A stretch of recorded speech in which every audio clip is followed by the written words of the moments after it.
fiquei sem saber o que sentir depois desse 3-2 contra o Atlético Mineiro. Acho que todo mundo sabia a dificuldade de enfrentar o Galo lá, pressionado. Vinha um mau momento, mas é um adversário forte. A gente tinha a questão do gramado sintético, que é uma situação que o Fluminense tem problema, mas nesse jogo nem dá pra falar sobre isso. Inclusive, a gente abre o placar, toma virada muito rápido, né? Quando acha que vai ter mais espaço pra jogar, acaba tomando a virada muito rápido. A gente pode falar que talvez o resultado não tenha sido o mais justo possível, né? Mas, ao mesmo tempo, o futebol vive de falhas, vive de oportunidades, e o Galo conseguiu aproveitar melhor a última oportunidade que teve com a série de escanteios que bateu, e no fim das contas a gente volta para casa sem trazer nenhum ponto, e com tudo que surgiu depois, né? Fala do Thiago Silva, coletiva de imprensa e tudo mais. Várias questões parecem ficar aqui no ar, na nossa cabeça. E se você quiser conversar mais sobre isso, vem comigo pro nosso vídeo de análise. Meu nome é Julia Cunha e esse é o Dominado pelo Flu. Antes de a gente começar a falar sobre esse jogo, eu preciso pedir, é claro, para você deixar o seu like, se inscrever aqui no canal e hypar esse vídeo se você é tricolor, curte estar sempre bem informado sobre o Fluminense e curte resenhar sobre o Fluminense, né? Afinal, a gente faz isso todo dia, então se você ajudar compartilhando esse vídeo, a gente tem mais chance de aumentar, né? Crescer aqui a nossa comunidade, trazer mais gente para nossa conversa. Mas sobre esse jogo, até acho que vale começar esse vídeo, porque se você tá com raiva, se você saiu desse jogo assim frustrado, assim, puto por tantos moles, talvez, que a gente deu ao longo da partida, eu assisti esse jogo de madrugada, porque foi Dia das Mães, eu fui pra casa da minha avó, a gente ia voltar de carona com a minha tia, e a minha tia, enfim, né, carona a gente não pode escolher muito horário. A minha tia, ela voltou um pouco depois do jogo começar, então eu vi os primeiros minutos do jogo lá, mas até a gente chegar em Petrópolis, o jogo já tava no finalzinho, e então não adiantava eu parar pra tentar assistir o jogo. Eu teria que assistir depois pra poder assistir o jogo completo, e eu conseguia não levar nenhuma informação de quanto tinha sido o placar do jogo. Eu desliguei, a partir do momento que eu cheguei em casa, eu desliguei as notificações, não entrei mais no Instagram, não entrei no YouTube. Falei assim, vou dormir um pouco pra a hora que chegar a primeira reprise, que era 1h da manhã, eu vou assistir sem saber o placar, porque senão não vai ter emoção nenhuma, né? Imagina, um placar 0-0, eu assisto todos os lances do jogo, sabendo que nada vai gerar gol, né? Então eu fiz isso. E aí, quando foi 2h da manhã, eu descobri o porquê. Nossa senhora, valeu a pena ficar acordada essa hora pra ver esse resultado? É complexo. E esse sentimento depois, era assim, não sei o que sentir depois desse jogo. Porque a gente tem uma formação de fato diferente. O Gabriel Amaral já tinha falado que o Renato tinha treinado com essa formação, entrando com 3 volantes, Facundo Bernal recebendo oportunidade como titular na partida, o Canóbio mais uma vez no ataque, o que fez o gol, mas é uma questão também pra gente falar. E o Fluminense começa o jogo com muita dificuldade. O Galo, assim, conseguia ficar com o time inteiro dentro do nosso campo, fazendo uma marcação forte, mas ao mesmo tempo o Fluminense também conseguia conter, né? Apesar de ficar preso e ter dificuldade para sair para o ataque, conseguia conter o Atlético. O Atlético tentava sufocar a gente, mas quando chegava lá na frente, ou se deparava com a nossa zaga, se deparava com a nossa defesa, conseguindo matar lances que poderiam gerar boas oportunidades ou que poderiam até gerar gols. E às vezes que eles tinham mais espaço, eles mesmos erravam por conta própria. Então acaba que esse foi um primeiro tempo assim que o Fluminense passa muito recuado na defesa, mas talvez a melhor chance do primeiro tempo tenha sido o lance, né, a finalização do Everaldo, que ela acontece até muito tarde no primeiro tempo, aos 37 minutos de jogo, mas que, enfim, talvez tenha sido a melhor chance mesmo o Fluminense passando ali uma certa pressão, né? Não vou nem dizer sufoco, mas uma pressão com o Galo o tempo inteiro no nosso campo. E o Fluminense com muita dificuldade de sair para criar. Em relação a isso, isso foi de fato uma dificuldade ao longo do jogo. E quando a gente chega no segundo tempo, eu já tava até temerosa, assim, porque, tipo, a gente passou tanto tempo sendo sufocado, e nesses momentos eu pensei assim, cara, o Galo não vai conseguir manter essa pressão toda 90 minutos de jogo, porque é muito difícil. Só que ao mesmo tempo eu lembrei do jogo do ano passado. Tá, tudo bem que esse Galo não é o Galo que vem das mesmas atuações que teve ali mais forte do ano passado, é um outro técnico e tudo mais. Mas eu fiquei lembrando daquele jogo da Libertadores onde o Galo consegue, assim, manter esse nível alto, essa marcação alta, esse físico, assim, ao longo dos 90 minutos da partida no jogo de volta da Libertadores que acontece lá na MRV quando nós somos desclassificados. E aí, assim, eu tava com esse receio, só que esse receio ele muito cedo acaba porque o Fluminense faz o contrário, né? O Fluminense consegue se colocar inteiro no campo do Atlético e consegue abrir o placar, inclusive com um jogador que eu tava partindo pra reclamar do Canóbio, porque o Canóbio, ele, assim, cara, ele corre e pouco ajuda, assim, e com algumas falhas naquele momento, ele pega e consegue ali uma bola mascada ali, consegue fazer o gol, abrir o placar e tudo mais, mas assim, não vinha sendo lá uma peça que tava colaborando muito dentro de campo. E aí eu falei assim, porra, agora perfeito, né? Vamos ter agora, o Galo vai ter que se abrir, e aí com isso a gente vai ter muito mais espaço pra poder explorar, pra gente que tá com essa dificuldade de criação e essa dificuldade de contra-atacar, vai ter mais espaço pra conseguir fazer isso. E assim, né, esse espaço nem tem muito tempo, a gente leva a virada numa falha. E aí a gente vai falar das falhas, né? A gente vai falar sobre... Eu fui reassistir os lances, assim, em melhores momentos e focando um pouco mais nesses lances que geram gol. Da mesma forma que o Canóbio, na hora que faz o seu gol, se aproveita de uma falha, se não me engano foi do Lianco, ele acaba jogando uma bola meio curta ali, o Canóbio consegue pegar e fazer o gol. O Galo também se aproveita da nossa falha no lance do primeiro gol deles, né, do gol de empate deles. O Serna foi o primeiro a ter a oportunidade de matar o lance, só que ele tava ainda do outro lado do campo, ainda do lado esquerdo. Então eu acho até que não dá pra colocar tanto assim na conta dele.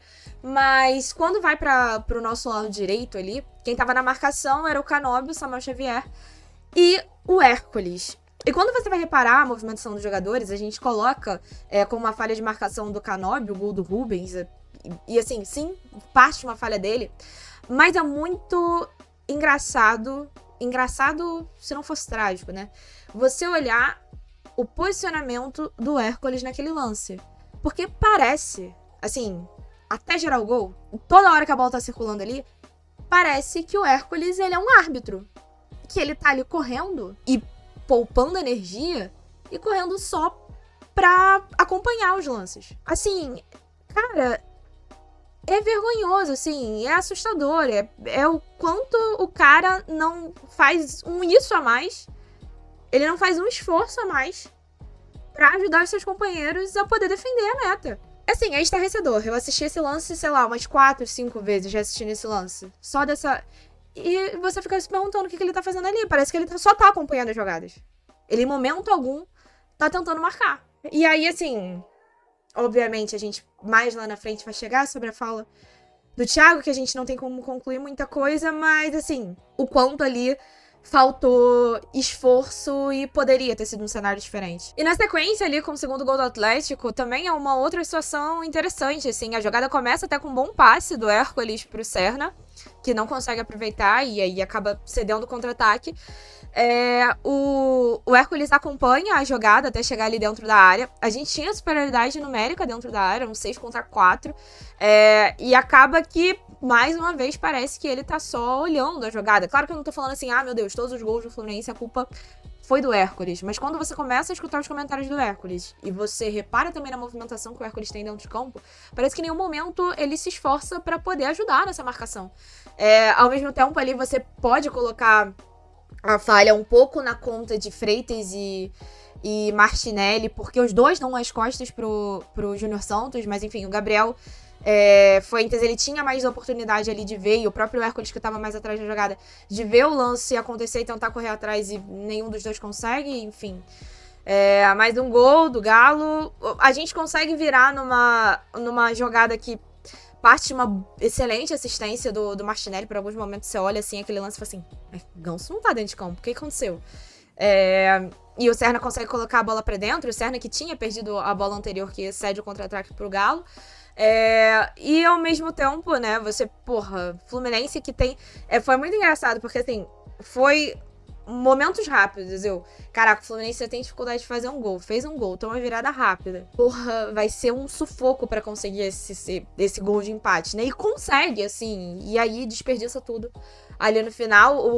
Cara, o Fábio, que...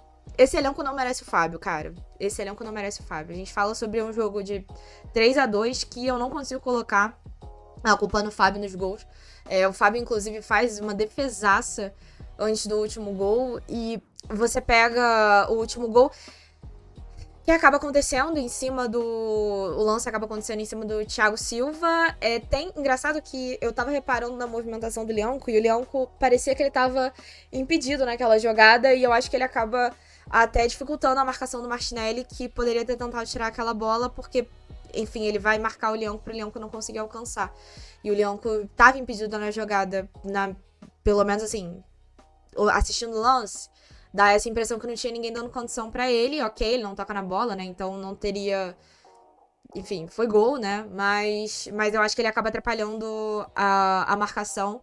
E o Hulk chega a comentar um pouco de como o Galo também se armou pra poder conseguir aproveitar aquele último escanteio. E, enfim, só que é uma sequência de 4 escanteios que ninguém consegue desarmar, assim, ninguém consegue tirar a bola dali. Então é bastante frustrante. E, enfim, né, a gente acaba saindo com esse resultado que eu acho... Você falar sobre uma derrota fora de casa pro Galo não é um absurdo, mesmo o Galo estando pressionado. Mas pelo que a gente produziu, acaba sendo difícil de você engolir como o time que conseguiu abrir o placar, se desligou, se recuperar, conseguiu um empate, acaba perdendo no final dessa forma, né? Mas, assim, a gente pode falar sobre os jogadores que estavam em campo, sobre o Renato ter demorado pra mexer, mas até entendo um pouco, porque no segundo tempo o Fluminense também parecia outro, né? Apesar de vocês, as mesmas peças, o Fluminense parecia outro dentro de campo. Porque conseguiu se infiltrar mais, conseguiu ocupar mais a área do Galo e conseguiu ser mais ofensivo no segundo tempo, ainda com a mesma formação. Só que, assim, acaba que tudo que acontece no final do jogo torna um enredo ainda mais complexo da gente tentar entender qual é o problema da equipe, né? A fala do Thiago Silva, que depois se retrata, né? Ele fala sobre... Ele usa o termo, né, caráter ali, como se estivesse faltando caráter dentro ali do Fluminense pra poder resolver a situação. Depois ele diz ali que errou, que ele não queria ter falado caráter, mas sim falta de personalidade. Só que acaba que a fala do Thiago Silva, ela parece expor que existe um problema maior dentro do elenco do Fluminense que a gente não tem acesso, né? Que não seria o problema de qualidade, mas talvez um problema de comprometimento, digamos assim. E aí eu acho que vai ter gente que vai dizer se a fala do Thiago Silva foi certa, se a fala do Thiago Silva foi errada. Eu acho que ela não é em nenhum momento desrespeitosa com a torcida. Eu entendo um pouco desabafo, mas na verdade é que ela também não ajuda muito, né? Porque eu acho que ela só deixa a gente mais frustrado e mais preocupado sem que ele dê o nome aos bois. E aí a gente não sabe, né, quem procurar. Imagino que ela soe, até por ele se corrigir. Ela não deve ter reverberado bem dentro do elenco, porque ele não fala quem era o problema. Então ele não tem problema com um jogador, se for jogador, né? Ele não tem problema com um jogador. Ficou no ar. Pode ser qualquer um. E aí você... Sei lá, você dá muita gente pra gente atirar. E da mesma forma como a própria fala do Renato na coletiva de imprensa também dá a entender que esse elenco tem problemas e que, enfim, ele fala muito sobre a questão de o que faltou ao Fluminense, principalmente nesse jogo, né? O que fez esse resultado não terminar como um empate, ou até mesmo uma vitória nossa, foi o Fluminense nos minutos finais deixar a bola dentro do nosso campo, né? O que, enfim, eu concordo com o Renato, quando você tá disputando com uma equipe que tem qualidade, você tá sujeito a levar o gol quando a bola tá dentro da sua área. E principalmente nesse momento final, né, que é o momento de desespero, que tá todo mundo querendo correr atrás. Então, se essa bola tivesse na área do Galo, talvez tivesse no campo do Galo, talvez a gente tivesse tido essa chance final. Mas acaba que o Fluminense, nas palavras até do próprio Thiago, depois de conseguir ali o empate, parece que não correu atrás de fazer. Talvez se preocupou muito mais em se defender e falhou na defesa, né? Falhou ali no final e aí é uma merda, assim, é uma merda. Eu não acho que o Fluminense foi um jogo horrível, também não acho que foi um jogo maravilhoso. Acho que foi um jogo que teve seus momentos. A gente pode falar que o Fluminense, que não conseguia atacar no primeiro tempo, era um problema. Mas o Galo também não estava conseguindo ser efetivo ali, o que mostrava até uma certa consistência nossa em conseguir se defender, mesmo tendo um outro time que estava com uma boa marcação e que estava inteiro dentro do nosso campo, dentro da nossa área. Só que da mesma forma você pega um segundo tempo em que a gente consegue fazer os gols, que consegue abrir, depois falha, mas consegue, fazer o segundo gol que tinha que fazer e acaba no seu melhor momento, tendo conseguido colocar o Galo, tirar do Galo do nosso campo e tendo se colocado inteiro na área do adversário, consegue deixar isso escapar de uma maneira muito fácil, assim, a gente acaba culpando o coletivo, não tem jeito, a gente pode falar sobre falhas individuais, assim, como eu falei com vocês, mas acaba que a parte, talvez, por uma dificuldade desse coletivo, de ter uma mente mais forte, de não deixar de atacar e enfim, de talvez ter se acovardado um pouco ali na reta final do jogo. Cara, é uma reação, assim, não sei o que sentir. Ainda bem que eu não vi o placar, senão acho que eu não ia querer assistir esse jogo de madrugada, ia deixar pra assistir de manhã. Porque a sensação foi bem ruim, assim, ainda fui dormir pensando nesse resultado. E saio, depois de todas essas questões, de falas de bastidores ali, um sentimento que eu não sei o que fazer. Porque a gente sabe que existe um problema, mas a gente não sabe o nome desse problema. E aí a gente não tem como cobrar uma retirada desse problema. E a gente não tem como saber se esse problema vai ser resolvido internamente ou não. Porque a gente não sabe nem quem é o alvo do problema. Enfim, acho que a sensação é de um pouco de decepção, assim, com tudo como aconteceu. Mas, assim, também não tem tempo, bola pra cima. Meio de semana agora a gente já tem um jogo contra a União Espanhola, que o Fluminense tem obrigação de ganhar, independente de qual foi o resultado desse jogo, independente de quem entrou em campo nesse jogo, independente de como correu, independente do que for, tem obrigação de vencer do União Espanhola. É um time fraco e, enfim, isso ficou evidente. A gente perde no primeiro jogo, acho que um pouco por inexperiência de quem estava dentro de campo, mas também por, enfim, uma atuação muito ruim de quem estava dentro de campo, uma junção ali dos dois. E não vai poder ser assim no Maracanã quarta-feira. E ao mesmo tempo a gente tem que se recuperar no Campeonato Brasileiro. E não é um se recuperar, tipo assim, né? Quando você vai olhar os resultados, não são absurdos, assim, a gente não tá numa posição, meu Deus, terrível na tabela, nem coisa do tipo, mas é como o próprio Thiago falou, a gente precisa melhorar em desempenho, e o melhorar em desempenho passa por você ter atenção do primeiro minuto ao último minuto, até o apito final do jogo. E eu acho que falta um pouco isso no Fluminense. Bom, mas deixa aí nos comentários a sua opinião sobre essa partida, como foi pra você assistir esse jogo. Enfim, fica à vontade aí pra rir da minha cara, porque se você ficou revoltado assistindo esse jogo 5h30 da tarde, imagina eu que assisti esse jogo 1h da manhã. Ai. Mas 5 horas a gente tem live pra bater mais um papo. Beijo no coração, saudações tricolores e até mais tarde.